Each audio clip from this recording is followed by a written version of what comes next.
Yes, the one, the only, the Paul friends welcoming you to Starfleet Universe On Call. And tonight you have me, you have Dave, you have Rush, and I'm hoping that they can hear me at this point because of I have been having technical difficulties. Chrome has been weird. I'm not sure if I pressed something or whatever, but it crashed and then whatever. It was a nightmare getting things started tonight. Okay. That's all that needs to be said. So, this evening, however long or short it will be. And tonight we're going to be talking about tactics. Yes, tactics. SFU tactics. What a good idea. No. Well, to say the very least, this Tuesday was eventful. I actually got to play more of my game. Finally, it took us a month to get back to it, and that's not Mike's fault. Partly it's his fault because he went on vacation. Come on, why?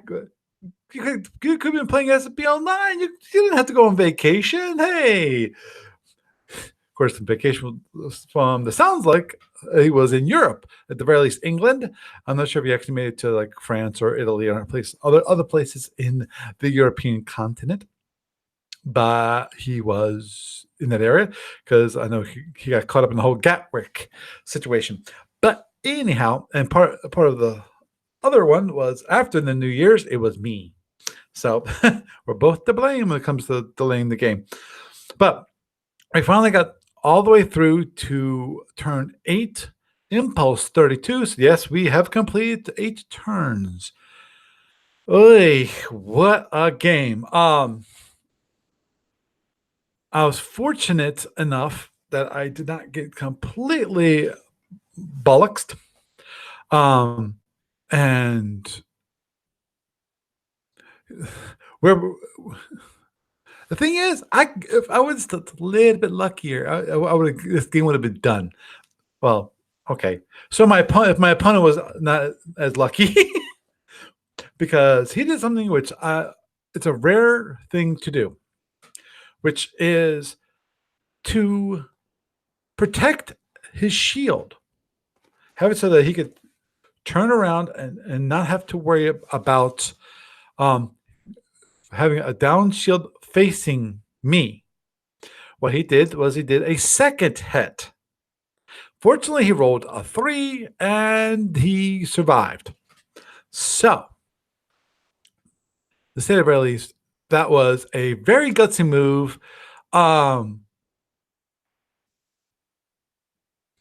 Be honest about that move. I'm not sure if it was tactically sound or not. I mean, he had a 2/3 chance of success. Okay. So it's better than 50-50, which is good. But at the same time, it gives you a 1/3. Yeah, agreed, Russ. Very Kirk-like gamble. It's a 1/3 chance that you could totally bullocks the whole thing up and you are dead. I mean, dead. Because at that point, he would have to take some more internals. He would be more than just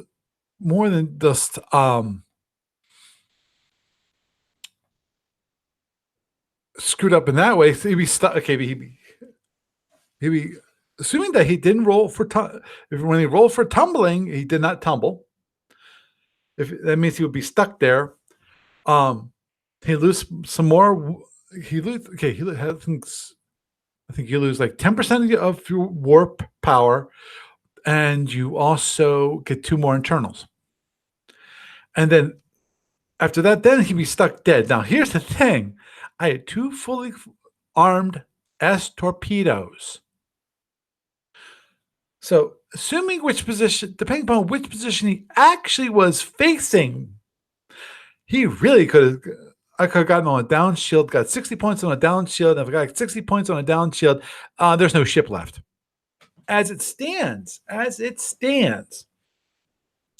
he was fortunate in that what he did was, in my mind, a very gutsy move. Because what happened, here's what I did. Okay, we're all running around. He's trying to get to me. He doesn't. He's not able to really get any damage on my ship. No, I'm running around. He runs around. We're both trying to keep our good shields facing each other. I repair my one down shield number 6. It's down, so I repaired that one. No problem. Got it done. Uh, he knocks it down again. Got some more internals later on, but can't avoid that. But what his gutsy move was, okay, after he did this, had to turn around to go towards me, because what happened is that um, I chased him. I got him, so I got him in the corner with two fully overloaded, no, not overloaded, two fully charged plasma torpedoes. And since I had him cornered, I was like, okay, I can launch my plasma torpedoes. Now, here's the one thing that I took a chance. The chance I took in this game myself was I guessed that he was going the plasma torpedo. Well, at the moment, okay, one thing you guys should know, I'm not sure if I've mentioned this in the podcast before, but he launched all 4 shuttles. All 4 shuttles are sitting out there. He has no wild weasels. So he has to run. If he doesn't run, he's dead. Dead. So that makes it really easy for me to a certain degree. I don't have to worry about him actually trying to wild weasel my plasmas, stop and spin. Because if he sits and spins, he's in deep trouble, because with my plasmas, they come in, he dies. Now, so I get him cornered. I'm near the side of the right hand side of the board.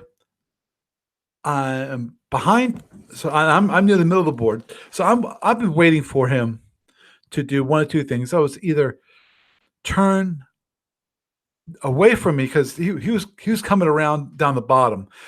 So he comes around down the bottom. I figure he's got 2 choices. He either can turn towards me, because here's the thing: if he turns towards me, he's fine. He's absolutely fine. Why is he fine? It's because at that point he has, his good shield will be facing me, which is good for him. But of course, then also he's getting closer to me. But okay, so what I do is I launch my plasmas. And after I launch my plasmas, he decides, oh, he's running away. Now, realize that he's not going that fast. He's going speed, if I recall correctly, he was going like speed 14 at that point. 14 or 15. I think it might have been 15. But basically, he's going relatively slow. And I figured he's going slow because he's got overloaded disruptors all set to hit me. Am I right? Yes, I'm right. He actually had fully overloaded disruptors, and he hit me. He got some internals, but he didn't get on my down shield, so because he got on my number 2 shield. So right now I'm pretty bad. I've got if I recall correctly, half my shields are gone, so it makes things kind of interesting for me to fight, especially when all my weapons face forward. Unlike him, who has some forward extended disruptors still left. No, has one right now. At this point, he has 1 forward disruptor left. But this was before that. He had 3 disruptors. But anyhow, I launched 2 plasma S. Well, the thing is, what I did is I launched 2 fakes, 2 pseudos, because I had not used them yet. So he decides to go running into the corner and then run, and then blast them with his phaser G. Yeah, both of them. I think he used both his phaser Gs. Yeah, he used both his phaser Gs on the plasmas, on of the plasmas. And it hits him, and they're both fake. And it's like, oh crap. So instead of turning, because he's running out of room, So he has a choice. He either can turn up towards me or turn down towards the bottom of the map, and then that would require that would make his down shields with our shield number 2 and 3 facing me. If he did that, so in that case, what so he decided he was going to het. Now here's the time that if he hets and he fails at this point, he will absolutely and utterly die. He's gone. He's toast. But he still takes the maneuver. He still goes and hets. So it's like, okay, he headed. That makes it very interesting because then he finds out after he hits, because it doesn't hit him until after he hits, because he wanted to make sure that the plasma. I think he wanted to make sure the plasma hit him on shield number 5. Hit because shield number 5 was full of strength versus shield number 4, which had a few boxes knocked off. I think maybe 2 or 4, I forget which. Not that many, but so it hits him.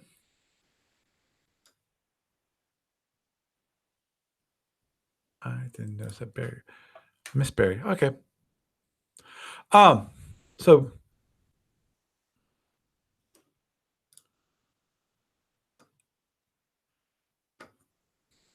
given that,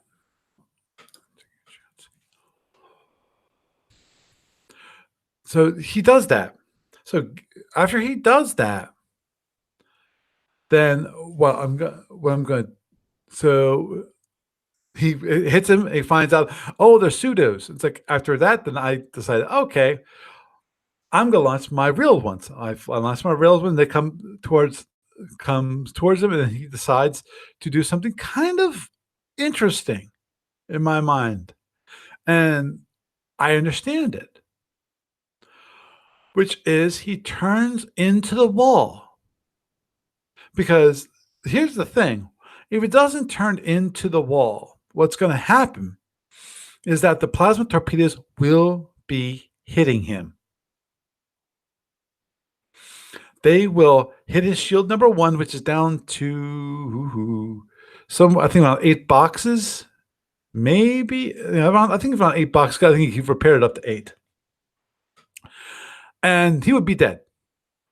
So he turns in, takes the hit on shield number 1. So he takes 5 boxes off of shield number 1 and stops.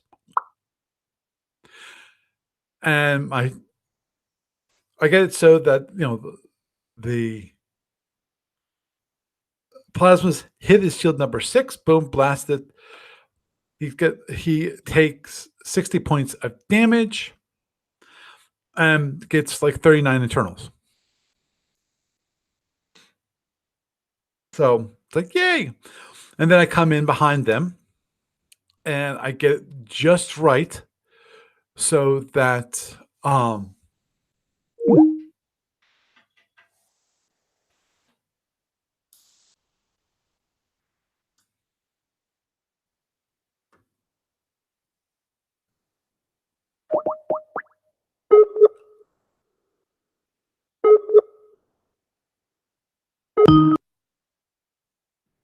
Your phone carrier has incorrectly routed this call. Please contact your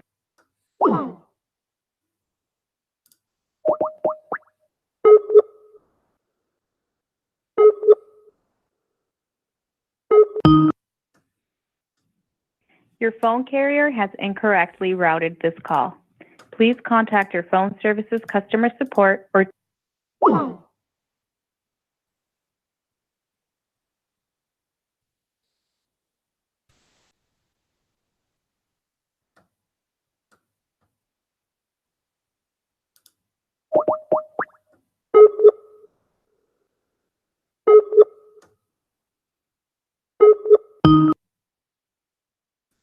Your phone carrier has incorrectly routed this call.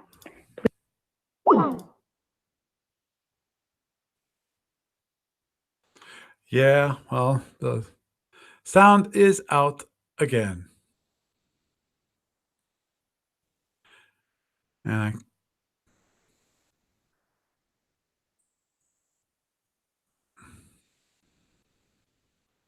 yeah. Oh, I lost on that too? What the heck happened? That's weird. Okay. No, actually, okay. I got mic sounds good over there too. So let's see if I can call one more time. Because the question, I might be, if I have to, I might do something goofy. And it will be goofy. Which is that. Welcome to TalkShoe. Please enter the show ID followed by the pound key. You can. That show ID is not valid. Welcome to TalkShoe.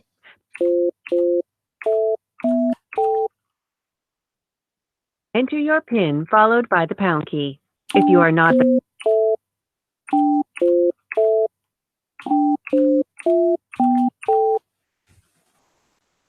You are joining the online studio. You are unmuted and can speak with the host. Okay, I'm back here. Okay. That was weird. Okay. But, okay, and. Recording started. Okay, I'm back. Everything should be good going now. It's going to be interesting to see what it turns out on the YouTube feed and see if I can edit it. Last time I tried to do that, it didn't seem to allow me to edit trim the video after the fact, which was annoying.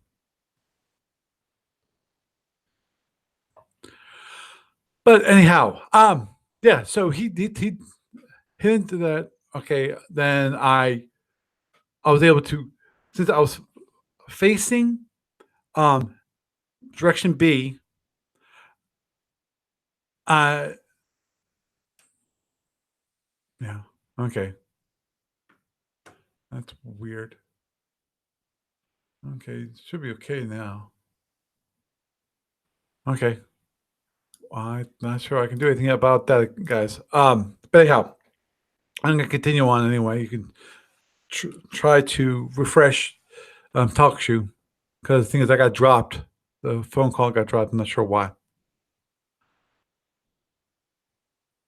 But anyhow, with that, since I was facing direction B, I could actually get in behind him. I got so that I was moving forward right on the shield line. And because I was on the shield line, I got it so that I could actually hit a shield number 6 and actually do some more internals. So that left him at all said and done. He's got, I think, 3 phaser 1s, 2 phaser Gs, and a disruptor. So, of course, he's saving those phaser Gs because he knows that about, oh boy. I'm not sure what, Russ, I'm not sure what I can do because everything is good at the moment. I'm going to continue on. If just listen on the YouTube section. And I apologize to anyone else who's calling into the TalkShoe. Okay, according to this,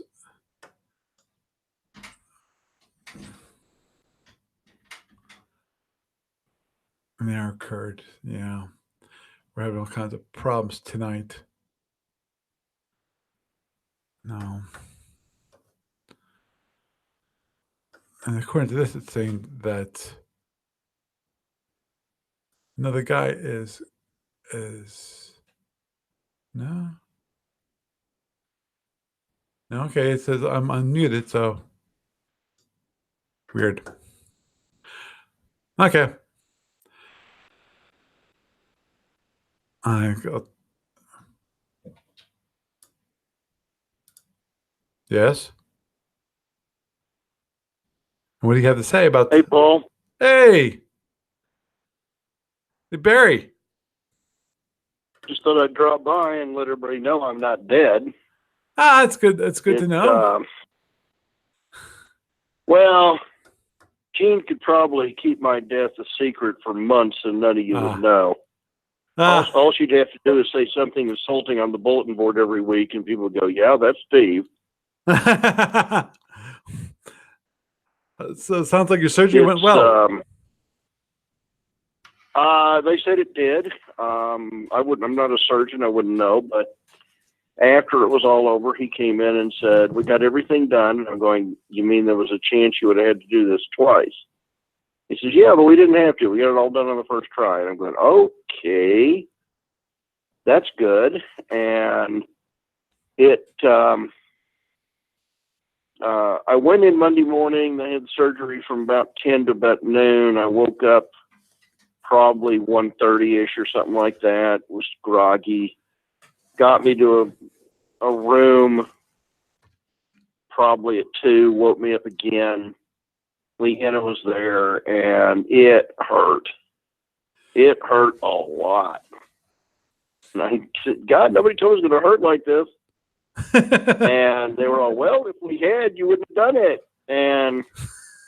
But the Panhandle Weight Loss Center is a great bunch of people, great bunch of doctors, great bunch of nurses. I had 2 top-notch surgeons working on me. Either one of them could hold everything all by himself, but they worked together as a team. They did it with the instead of having to gut me like a fish, they just poked 5 little holes and had a robot stick his hands in. Right. Which sounds crazier than it is. And all of a sudden, my whole eating system is totally different. I have not been hungry since it happened because they took out the nerves that tell you when you're hungry. Wow. But I'm, I had lost, I don't know how many pounds, from 376 down to 340, just on diet and exercise. And now they tell me, give me 6 months and I'll lose another 100 pounds. I have been to the support group and talked to people who had the surgery a year ago, 2 years ago, 3 years ago, and there were 2 different women who had exactly the same surgery I had, and they both said they lost 150 pounds and gained a husband. And so I've already got the wife under control, but I get to keep her happy. Because you're alive. I just have felt, I have just felt so crappy for the last several years. When they took the cancerous kidney out in November 15, it just took a lot out of me. And then the whole thing I had with that cyst, that just kept me sick for a year. And then that came out a year ago, or 14, 15 months ago. But I was still never going to get better until I lost 150 pounds. And now I feel tremendous energy, and I've been up walking around the house all day. I'm doing just about as good on my Fitbit today as I was the day before the surgery. It's sore, make no mistake. I would not say punch me in the stomach and see what happens, because I would probably fold up like a house of cards. It was really, really, it's really sore, but it's not pains per se. It's just soreness. It just feels like I did 1,000 sit-ups, which I probably couldn't do 1 before, but that's what it felt like. But I just thought it would be cool. I happened to be scanning the bulletin board, and I saw your thing, and I thought, well, I haven't talked to Paul in a while. But I just thought I would drop by and tell everybody, no, Gene's not pulling a scam on you. I'm actually alive. And the current theory is I'll be back to work at least a couple hours a day next week. Probably be back to full-time in a couple of months. And we're going to get some stuff done. And Jean was telling me today that she had done 7 pages of the GURPS revision that she's been working on forever. Right, Prime Corrective. Yeah, I've seen told that. Me, Patrick told me that the Gorn Master Starship book is done if I'll just do the art. Mm-hmm. And the thing is, about half the art has already been done. It Cool. probably would take me. Oh, I don't even know how to estimate it. Maybe 20 hours of work, maybe 30 to do all the rest of the art for the Gorn book. We've got a bang up story for Captain's Log 53, so that's back on track the way it was supposed to be. Finishing Call to Arms 2 is, I don't know, probably an entire week of work, but I don't get to spend an entire week on any one project. Right. But that should be something that we can get a grip on. We're just going to have to see how fast I can ramp back up work. I know Monday, the doctor said, well, I'll allow you to go in, but you're only allowed to work 2 hours. And after that, you have to go back in that storage room and get in that recliner and wait till your wife takes you home. He doesn't want me overstressing things. He doesn't want me breaking anything he tied together. Right. And of course, it's, I have to eat liquid diet for a couple of weeks because, they cut my stomach apart and put it back together. So, I can't, go eat, nachos or anything right now. I might actually be able to get a burrito down without killing myself, but who knows? Mm-hmm. In any event, I really don't want to take over your thing. I know you had a good tactics discussion going on. I listened for a while, and definitely, if you can pull off the pseudo trick, that's what they're there for, and that's why they were added to the game. I know when I did my presentation to the Boy Scouts a week ago, I told them when you design a game, you've got to have something to get you back. That's why there's a nullo in spades, because if there wasn't, anybody who got 100 points behind would just say, screw this, I'm not playing anymore. Right. But you've always got a Hail Mary. Mm-hmm. Get to have the hope. And, so I don't want to take any questions, because we'll be here all night, and you need to get back to what you were doing. You were having a good time. I just wanted to come in and say thank you to everybody who posted good wishes on the bulletin board. It really made a difference to know that there were actually people who cared. And I thank you all for your positive energy and support, and I'll pay you back with a couple of new products here in a couple of months. Mm-hmm. So you guys go back to your tactics. Mm-hmm. One fun. comment on product. One thing got me excited was I saw Merchants of the Federation. That's okay. all. Let me tell you what's going on with that, because I don't want you to get too excited. Okay. Jay Wasak came to me with that thing years ago. Yeah. And I said, Jay, I've never even seen a train game. I don't have any idea what they are. And he said, well, we'll go see them at Origins. So we went over at Origins, and I looked at him, and I said, okay, Jay, I'm not printing your game. It's too expensive. These people, if I went to them with ADB production, they would laugh me out of the game industry. They want mounted boards. They want plastic toys. They want decks of cards. Those are all incredibly expensive things. And I'm not going to take a flyer in a whole new industry where I've never had any kind of reputation, when I'm spending the kind of money it would take me to print 4 or 5 regular products. So never mind. Sorry, it just isn't going to happen. Right. And he came to me a few months ago, about 2-3 months ago, and he said, well, what would you think if we just put it together as a playtest pack on PDF? And, if 100 people buy it, maybe it's worth running a Kickstarter. If 5 people buy it, then maybe you're right, and there's no market for it. So that's what we're doing. We're doing a PDF playtest pack. We're not doing the deck of cards, plastic starships, mounted board thing. Mm-hmm. but we are going to let people see the game engine. And if people think, now, the thing, everybody who's ever asked me, do you want to play a train game? My response is, if I can't blow up the train when it's crossing the bridge, I don't care. I'm not interested in a trading game. Economics was not my strong suit. In college, engineering economics, trying to figure out if a bridge today is better than a dam tomorrow. No, that's just not what I want to do with my game design skills. But I know there are people who play such things. The thing is, they've never heard of me.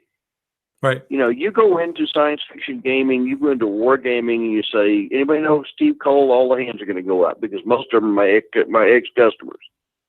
But you go into the train game area and you say, how many of you know who Steve Cole is? They're going to say, is he that guy who writes for Doctor Who? Because they've never heard of Starfleet Battles. They've never heard of me. They don't have a clue what I'm doing. And we'll just see. And of course, Jay hasn't, it's not like Jay's published Starfleet Battles or anything like it.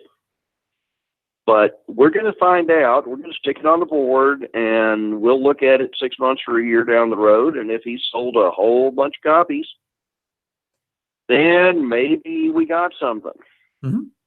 I can read his thing and say, I don't understand how these two rules work together, but I'm not a train game guy. I know, like all of the stuff Jay has done for me, I've had to say, now, Jay, in order to fit my license, you got to change this to this. And he's been really gracious about doing that. And I think it's going to make his game a little more fun. His game had a Klingon starbase in one corner, but didn't really have any particular reason to go there or whatever. So I've had him add some stuff where you can actually go and trade with the Klingons until they get tired of trading with you and decide to steal your spaceship. But hey, that's why there's so much profit dealing with the Klingons, because if they weren't giving you that much profit, nobody would take the risk. Agreed. So we'll see how it goes. But it has been an interesting game to read and to work on. I know we've gone through the A draft and the B draft. It's a heck of a lot better now than it was 2 weeks ago. Mm-hmm. He is supposed to get me the C draft a week from tomorrow. And I'm going to sit down and read it and scribble on it and give it to Gene and Patrick, and then they can send him a report. And then maybe the D draft will be the one that goes on the PDF stores. Because it is, you've always got to expand into new markets, but it's kind of hard to do that when it costs $50,000 to print the game and you've never done a game in that market. Right. I can remember a million years ago, I did a newsletter about dinosaurs, and I made one tiny, itty bitty little mistake and pissed off every dinosaur scientist in the country. And they were, I had to sit down and write like 50 personal letters of apology saying, I didn't know that was not a good thing to do. Sorry. And ended up selling it to somebody else because we couldn't get any traction at all after that horrible screw up.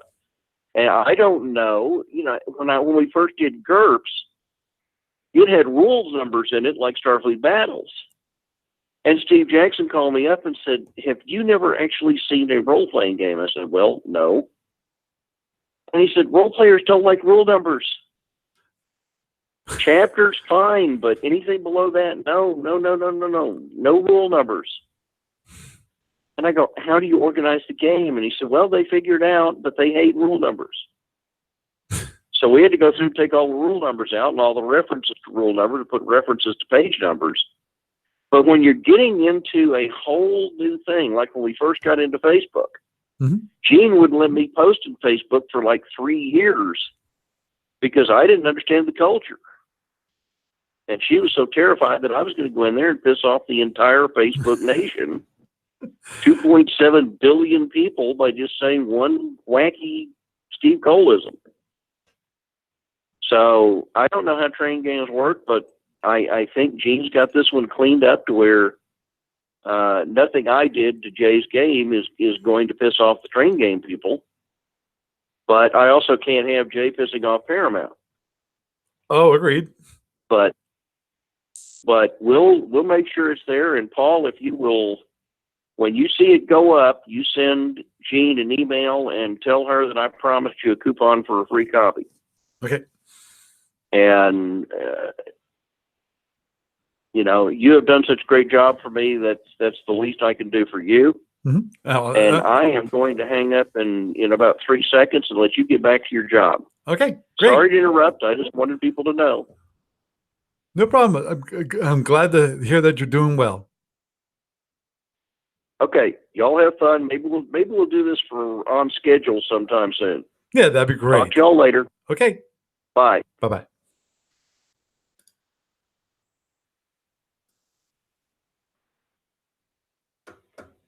Okay, that was a sidetrack, which is a pleasant one at that. Is actually the funny part, I was concerned there was another one of those whacked people from like last week. But I'm glad I took the chance, and it was actually Steve Cole. Because I'm sure everybody here wishes Steve the best, and glad to hear that he's doing so well. And of course, get a little. I'm glad he gave a little comment on Merchants of the Federation, and to me, that sounds like something fun. I've played a few of the train games. I definitely have done that. I played that. I played the deck building games. I've played resource management games. All these kinds of different games that I've played, because Lord knows that's one thing about gamers of winter and gamers of summer. Not as I've pointed out before, that mini convention, kind of almost.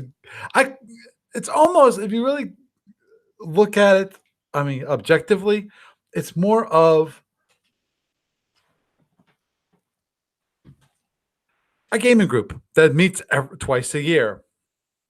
I'm sure Doug doesn't make a lot on it, but I'm sure one of the reasons why he continues to do it is because he gets all these people that he likes, that he considers a lot of times his friends, and gets them together, and we all pitch in. So at the very least, he's not hung out to dry. He doesn't lose money on it. We all pitch in to pay for the venue, and also he might make some money, given that he gets the Dungeons and Dragons people in. Greyhawk, I think it's Greyhawk, and they have a huge group that comes, and they usually have lots of fun. It's always good to see them there. I've never been involved with them, and I don't plan to. But otherwise, we play all kinds of games, from Terraforming Mars to, of course, Puerto Rico. I love that game. Through the Ages. That's the game I was thinking of. Through the Ages. Every once in a while, they get what's the one? I forget. There's this one really long ass game that it can take 6 hours. Like, okay, people can play. Oh, Starfleet Battles is so long. It takes so long to play. Play a game. It's like you haven't played some of these other games, have you? Because Titan. I get to play Titan every once in a while. All these kind of games, all these kinds of different games. And Titan is one of those ones that actually has some tactics involved in it. And that's one of the reasons why I like to play, and actually I can get other people playing it. Because it includes a little bit of tactics when you get to the tactical board, when you have the monsters in the same terrain, the same hex, and then you have to fight it out. It's just kind of cool, and it gets me a little bit of those tactics fixed. But and then every once in a while, I get someone that actually wants to play like Federation Commander or Starfleet Battles. Well, not necessarily Starfleet Battles, but Federation Commander is usually one that I get to play every once in a while, which is always awesome. But moving forward on the tactics discussion, but yeah, so as Steve Cole mentioned, I was able to use the pseudos very effectively, and it turned out quite well because since he used up all his phaser G's on those pseudos, I got to do more damage to him. Now, of course, the thing is he still hasn't conceded. And I can understand that. Of course, I looked at the number of power. He's really getting low on power. I think he has like 14 points of power on, and then this is an LDR. He has no ESGs. The ESGs are gone. I wiped them out early on in the game. Now, one thing I did not do. I learned my lesson from earlier on in the game. Early on in the game, I did something stupid. I approached him. I went in, and I went, "Oh, good! If I just get to range 1, I could really blast him." And because I went for range 1, I gave him my weak shield, and he blasted through and really did a lot of hurt on me. If I would let it go, and I would hit him at right range 2 and then turned, I would have still done a little less damage to him, but he wouldn't done nearly as much damage to me, and I would be so far ahead that he would have to concede by now, at least in my mind. He might not have, but I think I would have been at least farther ahead. Now, so so it tells you that when it comes to tactics overall, the one thing to always keep in mind is position, and this is one thing that beginners always have an issue with. In my from the many times I've actually taught people to play, which is they get to the end of they go running after their opponent, they fire the weapons, and then they don't know what to do. Because one thing you always is part of playing SFB or Federation Commander, either one. And I'm sure there's other tactical board games like that, whether it's spaceships or it's other things, is you have to think about what happens afterwards. Are you going to go in, hit him hard, and then after you hit him hard, you're going to then go back, and then he's going to hit you harder? That's a lose scenario. You think you're winning because you hit first. No, you lose because he comes back, hits you harder, does more damage, and you have less of a ship left over to win. So the whole idea is to maximize your offensive potential, the amount of damage you do to him, and minimize the amount of damage he does to you. So that's one of the things that you always have to keep in mind. So you have to keep in mind, okay, what's going to happen next? What are you going to do after you do a battle pass? What are you going to do? Or more importantly, what is your opponent going to do? Because realize one thing: if you fire everything at your opponent, and it's early on in the turn, what is he going to do? What he's going to do is he's going to follow your butt. Now, especially if you fired everything, and he knows you fired everything, and he can have a down shield facing you, and you can't do anything against him. Now, that was the funny part, is that in that turn, where all this action happened, he tried to do a hit and run raid on me. Then I told him, it's like, dude,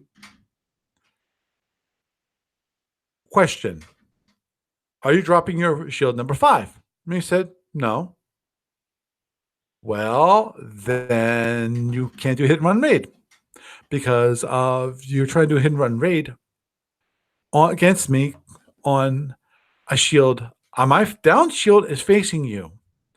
Your non-down shield is facing me because he thought that I was on shield number 5 on the next impulse because I hit him. Just perfectly so that I got on shield number 6, but the next impulse I move forward. He's on my shield number. I'm on his shield number 5. Or somehow I ended up on shield number 5. I think, yeah, I know. I went from straight, then I side slipped in, is what I did. And my down shield was facing him, but I was facing his shield number 5. So basically I was going to fire at him because of the shield number. I was facing shield number 5. So I hadn't crossed that border into shield number 6. Yeah, that's it. He tried to do hit and run raid because I had my down shield facing him. He had fired all his weapons at me. But my shield number 2, because that's the one he blasted down. Shield number 2, which he had blasted down earlier in the turn, it was facing him, but it was against his shield number 5. So that was cool, shield number 5. And I pointed it out and I was like, oh yeah, you can't do that. It's like, yeah, can't do that. So then he said, okay, cancel that. It's like, yeah, you have to. So, but anyway, then we both run away. I goofed. One thing I goofed up. One thing to always keep in mind, like this is one of those things that it's a reminder when you're playing, actually, and particularly online. And that is, and this is the issue I ran into myself. It's not a tactics thing, but it's a little one of those tips. And that is, if your opponent has lots of shuttles out, find out which ones you have identified as suicide shuttles. Because I did something goofy. I was going right. I turned towards these shuttles, but I figured, okay, I'll pass right by them before the end of the turn because I'm pretty sure they already fired their weapons. I looked and it's like they haven't fired their weapons.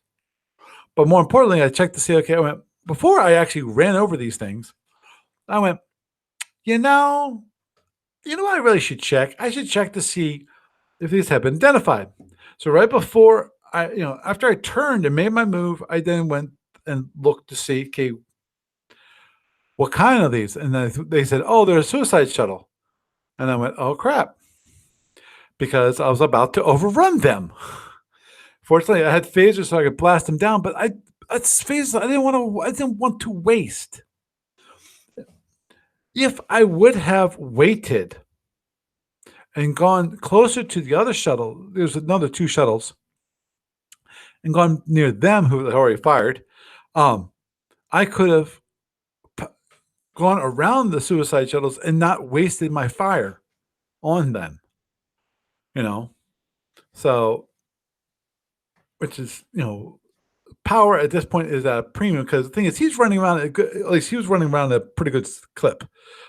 He now will not have that issue anymore because of, I'm pretty sure he's considered crippled at this point. I have to double check his numbers, but I'm pretty sure he's considered crippled, which means he doesn't have to pay for life support.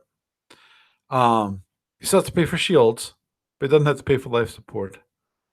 But he has to pay for active fire control. So he saves 1 point of power. But even that's okay. That's 3 points of power out of 14. Then he has 11 points of power left. Now he's not going to be moving very fast. He might be moving speed 10 up. Actually, I know at the beginning of the turn he's definitely going to be moving speed 10. That's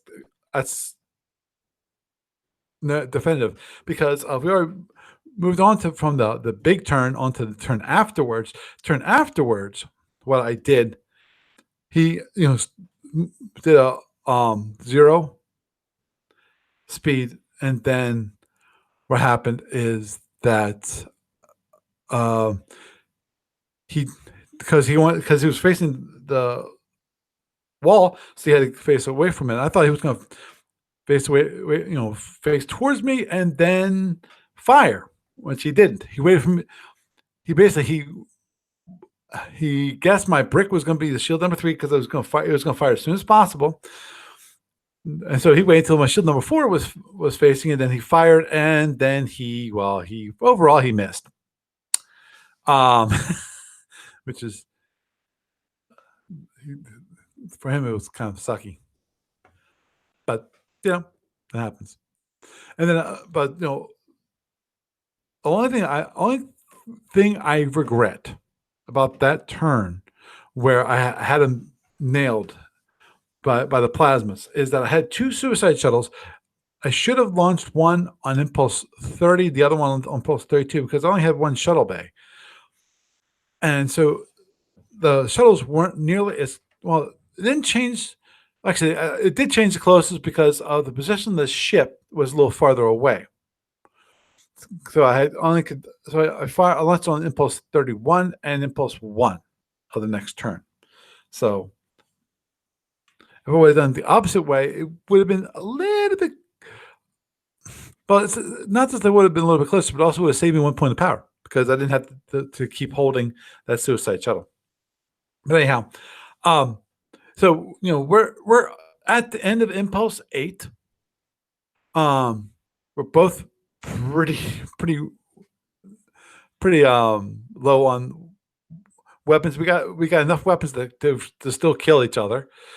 Obviously, he's probably going to focus on reloading his phaser Gs. But here's the one thing: I've got speed on him. This is where I have to decide what I'm going to do, which is, at the moment, I did charge both my S's. I could actually continue charging them. I've a choice. I either can approach him, and so because he's gonna, I figure he's going to go slow, and he's going to charge his phasers. I don't think he's going to charge his disruptor because I think that'd be a waste of power. Power efficiency is what he wants because he has 5 points of power. 5 points of power, he can charge all his phasers, and then he's got 3 points to that. So that's 8. 8 total points of power out of his 16. Now 2/3 of 6. 2/3. He has 2/3. That's 6 times 3.5. So he can go with speed 9 at the moment. So his max speed, if he does all of that next turn, is going to be speed 10. Now this assumes that he doesn't try to charge his batteries. I'm not sure if he has any batteries anymore. I think I blew them all away. I still have batteries. He doesn't. So should be interesting to see how that all turns out. And I recorded the video. Actually, I've got to listen to that video. Just to let you know, I'm gonna have a whole video of the whole game now, and I'm talking through it. So the first part, I think I had an excellent commentary. Tuesday, my commentary I think really was lackluster, and what I'm half thinking of doing after I edit it is I might voice the whole thing all over again. So it's going to take me quite a bit of time to get through editing all of that because of I have to basically listen to the video all over again, and then I have to modify and edit it and all that kind of thing. So it's going to be another, I figure, 6 hours of work, if not longer, to get it all done. Possibly 10 hours of work to get one video up, And that's because I have to listen to the video all over again. This is the one thing that my dear sweet patient Zero on the YouTube, a comment on the YouTube live feed that complain about, oh, you don't have enough videos up. It's like, dude, you know how much work that is. I've got a job. I don't have 10 hours to spend, to spend for one video. You know, especially if in this case, I have to spend the additional time because I think I screwed up on the commentary on the video. I understand that if you're just recording and then rebroadcasting what you did as a live recording, which is what I like to do, then you're good. So, anyhow, I think we will end it with that tonight. It was wonderful to have Steve Cole show up and have a little talk with us. And of course, we had a nice little discussion about tactics when it comes to my game that I was playing on Tuesday. So hopefully I will definitely tell you guys when the video is up. It will be on the not this video feed, but I'll hopefully post a link to it on this video feed for the other YouTube channel, where I do all my SFB stuff, all my SFB online stuff, and I'm hoping to, get some good audio videos over there. Okay, and with that, I am Paul Franz, and I bid you a good night.